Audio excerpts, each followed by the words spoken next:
Yeah, um, that is alarming. And so then what happens, Brett? Where are we going?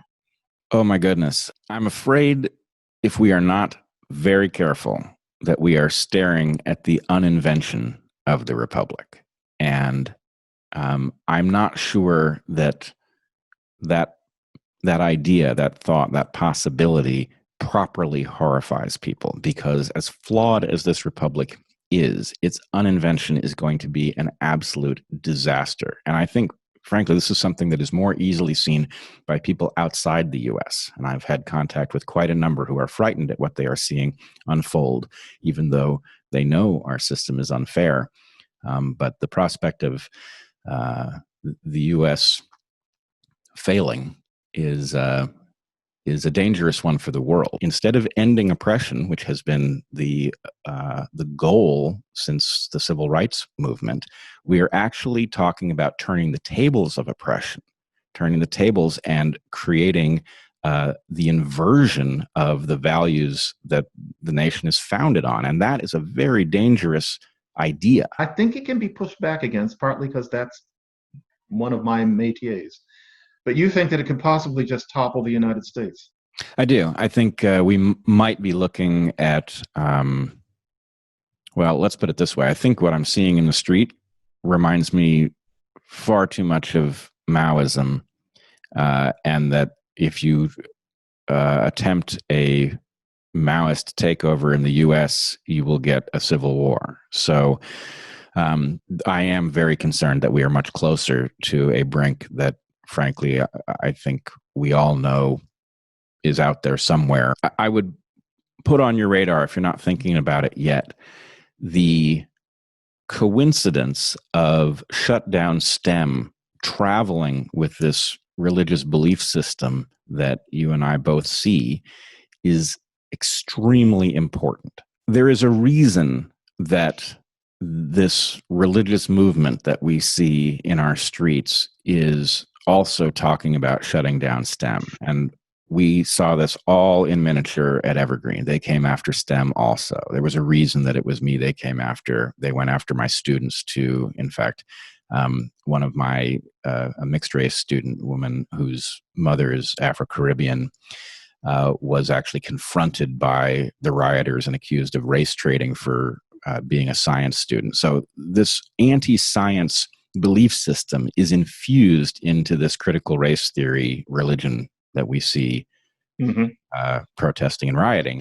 So I'm just watching this thing take over people who should know better. And so that says something about the mechanism of action. The arguments that are being deployed are really low quality, but the mechanism of action is really powerful. The strategy is very, very strong. It's a smart strategy. So I don't know where that leaves us. Now, as to your point about it can't be podcasts, I agree with you. And I've increasingly started to wonder if one of the problems that we face is that the people who should be in a leadership position, people who could say something, could shut down the bad arguments and substitute better arguments, that those people are, I would say, trapped in the gig economy. And they don't have the power of leaders because everybody can click away. They don't, a leader can tell you something you don't want to know, but you need to know. Somebody who, you're deciding to watch them, and as soon as they start saying things that you don't like, you go find somebody who says stuff you like better. That's not a leadership position. And so I wonder if part of what's taking place is that the transformation of the way we interact with each other has ruined the concept of leadership, and a leaderless movement is a dangerous movement because it's inherently going to subscribe to pleasant fantasies, utopia among them. You're scaring me, but I want to venture this. If what we're really seeing is a pendulum shift, like on the campuses, like this is not remotely to minimize what happened to you, but when that happened to you, there were many of us, including you, who were thinking, and I understand what you're saying about the whole attitude towards STEM and how insidious that could be, but we were thinking, is this college? Is this what it's going to be at a university from now on? And as I've been observing lately, in the historical sense, that was actually only a few years in the mid-teens. That was kind of a fashion, and watch it happen tomorrow somewhere. But so there's a cluster of events like that. And then it kind of stopped. And I think it was partly because of the pushback against it from a lot of sensible people. And it's not that I think anybody was reading an op-ed in the Chronicle of Higher Education and decided not to do it, but I'm not sure how these things happen. But society turned against people getting beat up when they come to speak on a campus. And in this case, if that happens after about 3 years, and we've got about 3 years to wait this out, if that happens, the good thing that will have come out of it is that I think it has been resoundingly proven that people like Ta-Nehisi Coates are wrong in their sense that America is this place that's utterly united against Black people on all levels and that nothing will ever happen, because all you have to do is look at the color of a lot of those crowds to see that there's a certain kind of white person, and it's not only, Antifa, it's not only college students, it's a lot of people who have really changed and made this country a different place than it was even 25 years ago, which to me feels like 5 minutes ago.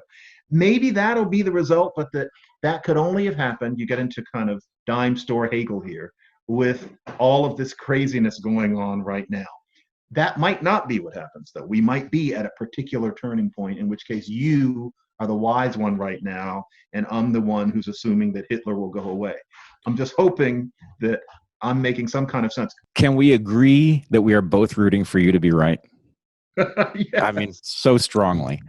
Yes. Here's my concern. I also thought that we were actually turning the tide on college campuses. And, there's some reason to think that. What happened at Reed, for example, was very different than Evergreen, even if it started out similar.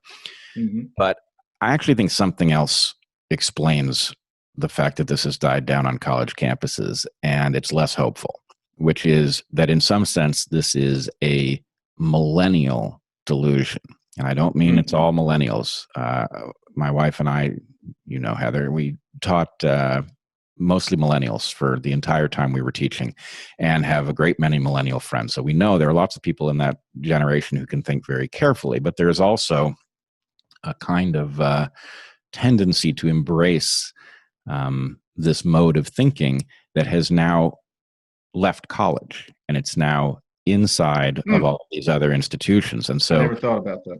The fact that we are seeing the same battle that we saw at Evergreen now apparently unfolding inside the New York Times and every other journalistic apparatus, that's to me not a hopeful sign, because it means that now we're not dealing with the toy version. We're dealing with this, with all of the stuff on which we depend. It would be frightening for this country to be taken over by people who refuse to reason and don't know that that's what they're doing. They don't know they're refusing to reason. They think that there's certain issues upon which there can be no reasoning. And you literally can't talk to them. They cannot be reasoned with. And put them in positions of power, and next thing you know, the country does start to disappear. That is a very frightening prospect.